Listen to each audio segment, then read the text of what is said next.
Sergeant, if you'd step in front of Brittany, we'll get you sworn in.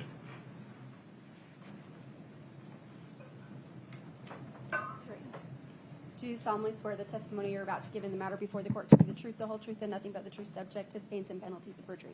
Thank you. Have a seat.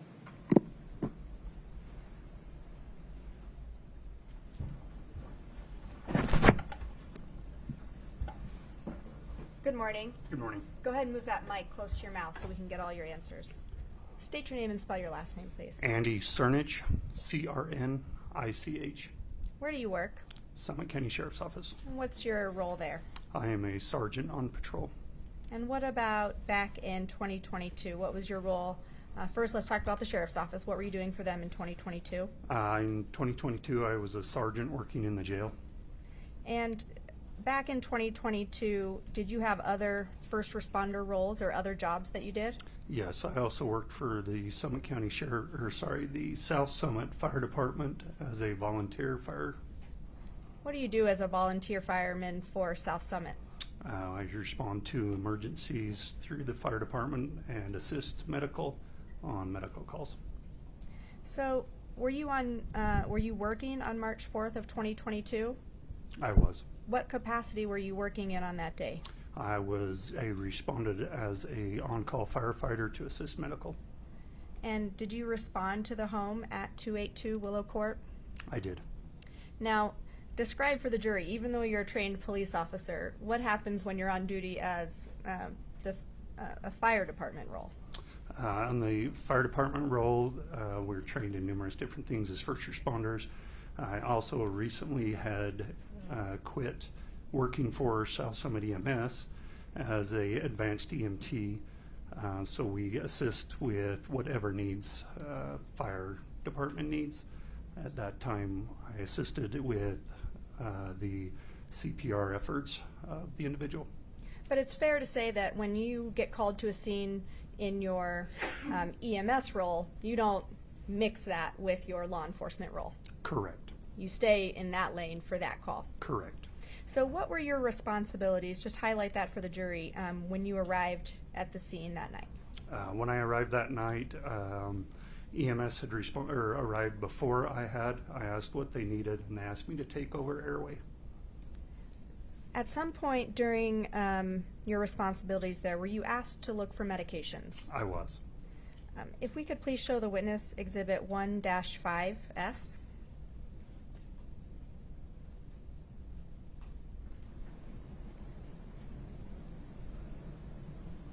He has it. Do you recognize this? Yes. What is it? That is the bedroom where we were working on the individual, and it shows me reaching into the nightstand. Fair and is that photo a fair and accurate representation of you on that night? Yes. I'll move to admit Exhibit 1-5S. I just need to clarify, is there a second photo that's on this? Are there two photos? Because the one I have has two photos. And this may be a later one or an earlier one. Ms. Sherbanek, forgive me, is this the 1 There through is 5 two series? pictures. No, it's different. Different number. Okay. There are two pictures. No objection. As long Okay. as both pictures come in, no objection. Sure. Okay. Scott, will you go back to picture number 1? And I'll publish now. Just make sure the jury sees both photographs in 1-5S, which has been admitted.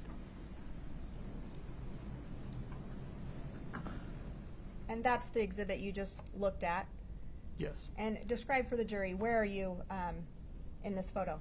I'm the one wearing red next to the bed, where I just turned around from retrieving that bottle from the nightstand. Scott, if we could go back to the first image, please. And what does this image show? I believe that's where I was searching the nightstand drawers for any type of medications. And you were asked to search, right? Correct. Who told you to look for medications? I believe it was Margie Offred, who was the EMT on scene running the scenario, or not scenario, but the scene. And Scott, if we could go to the next image. And you pulled something out of that nightstand, right? Yes. If we could show the witness Exhibit 1-8, please. This has already been admitted. We can publish it to the jury. Do you recognize this? Yes. What is that? That is the pill bottle that I found in the nightstand. Just a moment. Sir, those are all my questions for the defense may have some as well. Thank you. Thank you.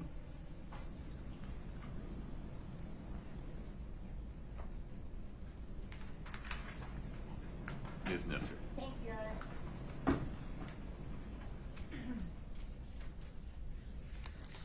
Good morning, officer. Good morning.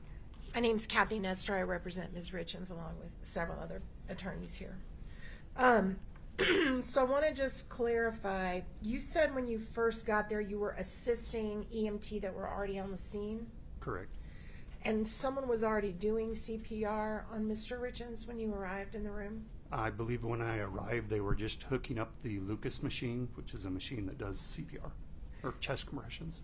Okay, so there was not a human doing compressions before they hooked up the Lucas machine? I do not recall if they were doing it and stopped to hook up the machine or if they were actually in the process of hooking it up. And the individual, before they hooked up the machine, can you describe, besides Miss Offred, who was around the body? I believe there was my partner firefighter that was there next to them and the other EMT that was on scene, but I do not recall who that was. Can you describe their build for me? Medium build males? Both males? Yes. Thank you. You took over the airway, so you had to just clear an airway so they could get oxygen to them? Correct. So my job was to deliver oxygen to him. So did you put a tube down his throat? Yes, I did. And when you put the tube down his throat, was there any blood on his face before you did that? Not that I can remember, no. Okay, great. And after you put the tube down his throat, did you see blood come out of his mouth? Shortly after, there was blood that showed up in the tube and coming out of his mouth. How far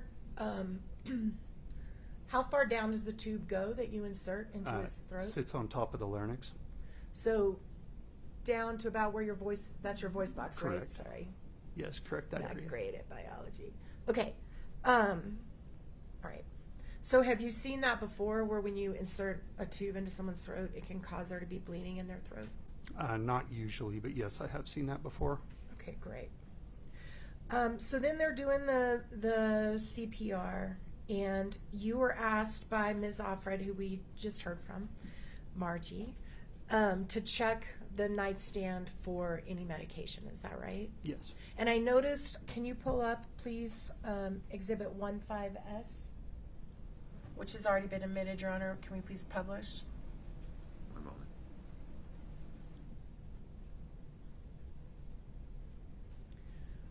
I noticed you went to the bedstand on that, the nightstand on that side of the bed, right? Correct. So is your understanding that was the side of the bed that Mr. Richins had been on? Yes. Right. And you're pulling out a drawer. Is it the bottom drawer or the top drawer? Do you remember? I believe there was only one drawer, but I am not sure. Okay. I'd like to show you now exhibit, and this is not admitted yet, so if we could take down the publication and just let just the witness and counsel see Exhibit 14S. Is it up? He has it. Okay, thank you. Is that the nightstand you pulled the pill out of? Pill That bottle? looks like the nightstand, yes. Okay. Your Honor, could we move to admit 14S? No objection. States 14S is admitted. It's defense, yeah. It's not the way it's marked. Oh, sure, right. It's 14S. Sorry about that. Okay, there's the nightstand, right? Yes. Okay. And on that nightstand, Katie, can you zoom in to the top of the nightstand if it's possible? You may not be able to on this photo. Yeah, there you go. So that's phone is sitting in a charger. Is that correct? Yes, that's what And- it shows. And right next to it, it looks like an Apple Watch that's on the little watch charger right next to it. Is that right? Can you tell? Is that the one in front of the phone? It's to the back of the phone. Oh, okay. See I the little see that. the yes. little square? I think that's an Apple Watch, but if I'm wrong, tell me. I do not know. It very well could be. And this picture of the nightstand, there's no wallet on it, correct? Correct. There's some pills and a little metal, like push thing that you push pills out of, right? Do you see that next to the TV power? Yes. All right. And were those pills taken by you or anyone else, do you know, to be tested? They were definitely not taken by me. Okay. All right. Can we also just to the witness only show State's Exhibit 1-9? Only the witness. It's not admitted yet, Your Honor. Do you see that picture? That's a little better and clear and close up. Yes. All right. In that picture, were you still there when the wallet was put on the nightstand? I do not recall if I was or not. Okay. But that is the same nightstand we're talking about. Yes. Your Honor, can we move to admit 1-9? No objection. States 1-9 is admitted. May we please publish it to the jury? Okay. Can we please blow that up as big as we can, just focused on the nightstand? Okay, so here you can see the Apple Watch a little more clearly, right? Yes. And you can also see a wallet that's been added to the table that was not there before, right? Yes. Did you put that? We don't know the timing of these photographs. That foundation has not been laid. Well, it's in now, so. You can compare the photos. You can't state when the wallet was there or wasn't there. Okay, sorry. I'll Yeah. retract that. That's fair. Can we zoom in at the very bottom of the power of the power TV? There's some white specks on the nightstand. Can you try to zoom into that if possible? Right there. Do you see those white specks on the nightstand? Yes. Did you see the white specks on the nightstand when you were there that night? I do not recall it being there. Did you gather them or swab them or put them in a little plastic bag to be tested later? I did not. So as you sit here now, can you tell the jury what those white specks are? White specks. That's it. All right.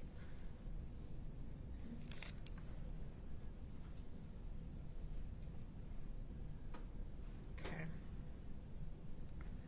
Also, was there a time where you found Mrs. Richins' phone and handed it to a deputy? Did the deputy come in looking for her phone? I do not recall. You can't remember that? I do not. Do you remember her phone being in the room at any point? I do not. All right. And did you personally have any conversations with Ms. Richins that night? I may have asked her if he had taken anything or how long he had been down, Okay. but I do not recall. You can't remember for sure. I don't know for sure. In your experience, both as a police officer and a trained medical responder, is it fair to say that it was apparent to you he had been deceased for some time?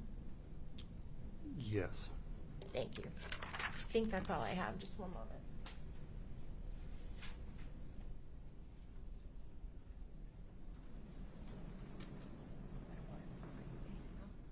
Thank you, Your Honor. I tender the witness. Ms. Shervinick. One question, Judge. Sergeant Cernich, was it your job that night to collect evidence? It was not. Okay, that's all I have. You can step down, sir. Thank you. Mine. You might He leave can a be- glass of water. Your Honor, Bye. he can be finally excused. Yes, you are released, sir. Thank you. Thank you for asking. Mr. Bloodworth. Your Honor, the